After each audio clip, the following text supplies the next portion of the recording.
నమస్తే, welcome to mind media. నేను మీ తేజ మేచర్ల. ఒక ఆందోళన లేదా నిరసన ద్వారా తక్షణమే ఒక ఫలితం వచ్చేస్తే ఇక ప్రతిసారి అదే పద్ధతి పనిచేస్తుందా? ఇంట్లో ఎంత భద్రత ఉన్నా ఎప్పుడు ఒకసారి దొంగతనం జరగచ్చు. అంత మాత్రాన ఇల్లే సురక్షితం కాదనగలమా?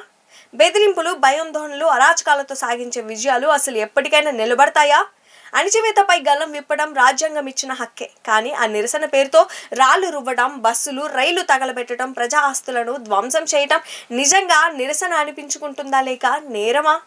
ఈ ప్రశ్నలకు సమాధానం ఏంటో ఇప్పుడు వివరంగా చూద్దాం.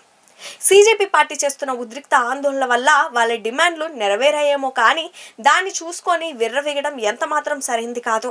మొదట విద్యాశాఖ మంత్రి ధర్మేంద్ర ప్రధాన్ రాజీనామా కోసం పట్టుబట్టి సాధించారు. ఇప్పుడు ఏకగా హోంమంత్రి రాజీనామా చేయాలని అడ్డుకుంటున్నారు. రేపొద్దున వీళ్ళు వెళ్ళి ప్రధానమంత్రి కూడా రాజీనామా చేయాలంటే ఆశ్చర్యపోనక్కర్లేదు. మన దేశపు చట్టం, ప్రజాస్వామ్యం వ్యవస్థ, భారతీయ సమాజం ఇలాంటి హింసాత్మక మార్గాలను, బ్లాక్మెయిల్ రాజకీయాలను ఎప్పటికీ ఆమోదించాము. వేలాది మంది విద్యార్థుల్లో కొద్దిమంది రాజకీయ స్వార్థపరులు లేదా అదృశ్య శక్తులు బ్రెయిన్ వాష్కు బలి కావచ్చు. కానీ లక్షలాది మంది భారతీయ యువత ఎప్పుడు దేశభక్తితోనే ఉన్నారు. పక్క దేశాల్లో జరిగే సైనిక తిరగబాట్లు, ప్రజాస్వామ్య వ్యవస్థలను కూల్చే కుట్రలు మన దేశం, మన భారతీయ నేల మీద ఎప్పటికీ సాధ్యం కావు. స్వామి వివేకానంద, అబ్దుల్ కలాం గారి వంటి మహానీయులను ఆదర్శంగా తీసుకునే మన యువతకు అశాంతిని ప్రేరేపించే పద్ధతులు పూర్తిగా విరుద్ధం. రాజ్యాంగ పరిధి దాటి చట్టాన్ని చేతిలోకి తీసుకోవడం తీవ్రమైన నేరం. ప్రజా ఆస్తులంటే ఏ ఒక్కరివో కావు, మన కష్టార్జితం నుంచి కట్టిన పన్ను డబ్బులు. వాటిని తగలబెట్టడం అంటే మన ఇల్లు మనమే కూల్చుకోవడమే. రాజకీయ నాయకులపై, మహిళలపై జుగుప్సాకరమైన భాష వాడటం భారతీయ సంస్కృతి అనిపించుకోదు. ఇన్ఫ్లుయెన్సర్లు, మేధావులు, రాజకీయ నాయకులు యువతకు ఎలాంటి సందేహం ఇస్తున్నారో ఒక్కసారి ఆత్మ పరిశీలన చేసుకోవాలి.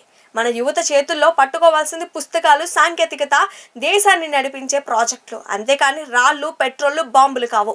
సొంత రాజకీయ ప్రయోజనాల కోసం కుర్రాళ్ల భవిష్యత్తును బలి చేసే అరాచక మార్గాలను ఈ సమాజం ఎప్పటికీ క్షమించదు, ప్రశ్నిస్తూనే ఉంటుంది.